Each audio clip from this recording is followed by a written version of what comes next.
right, Charismatic Catholic is back. Let's see if his mic works now. Charismatic Catholic, can you hear us? I can hear you guys. Yay! There you go. All right, we can hear you too. Well, welcome back. Perfect. I know we've talked before.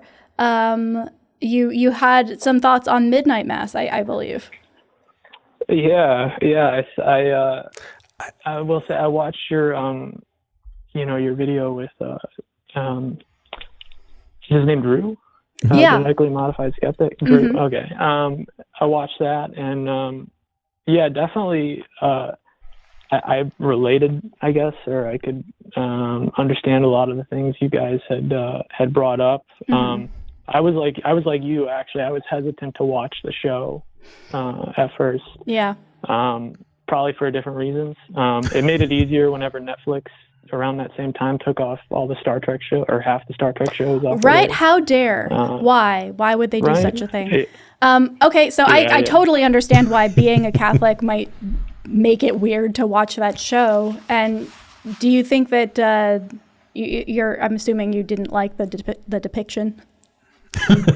I liked a lot. Well, the odd thing is like I think it's a really good 4-episode show. It just happens to be 7 parts.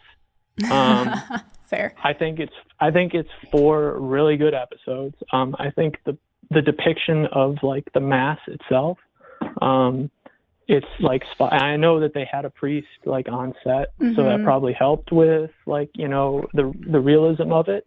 I liked all that stuff. I really did. It was mainly for me the crux of the issue for me comes down putting aside the fact that the first 2 episodes it's so slow getting started, but the main crux of the issue for me is that 7th episode. Okay. So real fast, spoiler warning to anybody who has not watched Midnight Mass. I'm assuming we're going to get into some specifics here.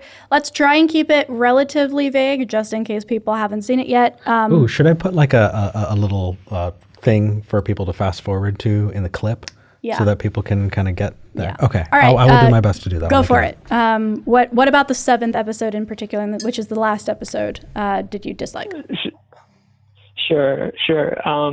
I think it's the ultimately the way that the characterizations come to an end for a lot of the characters. I'm thinking specifically of Erin, I guess like the girlfriend, Riley's girlfriend. Right. Particularly, I know you and Drew kind of touched on this, where she has kind of this deconversion moment, right? Yeah. I think that it kind of betrays the character that was set up throughout the entire show, for the specific point of delivering a message that like clearly Mike Flanagan, the writer, like it's clearly his message. And he's delivering it through a character that, I mean, like I said, it just betrays her whole characterization throughout the show. Yeah, I mean, there's definitely the monologues in that show specifically are a point of contention among anybody who watches it. They either love them or hate them. I'm mostly interested, though, in kind of in the notes here. You're talking specifically about how it isn't representative of Catholicism, and that's kind of the crux of this. Because honestly, we could go back and forth all day just talking about like the writing and the acting on the show, but I would love to dive into this point particularly.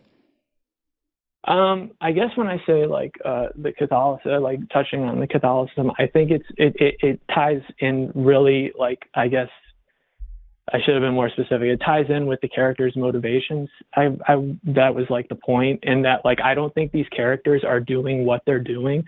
The title of your show today is Too Many Bevs, obviously like a reference to Bev Keane. Yeah. I don't think she's definitely the main antagonist. I don't think she's as horrible as she is because of her radical faith.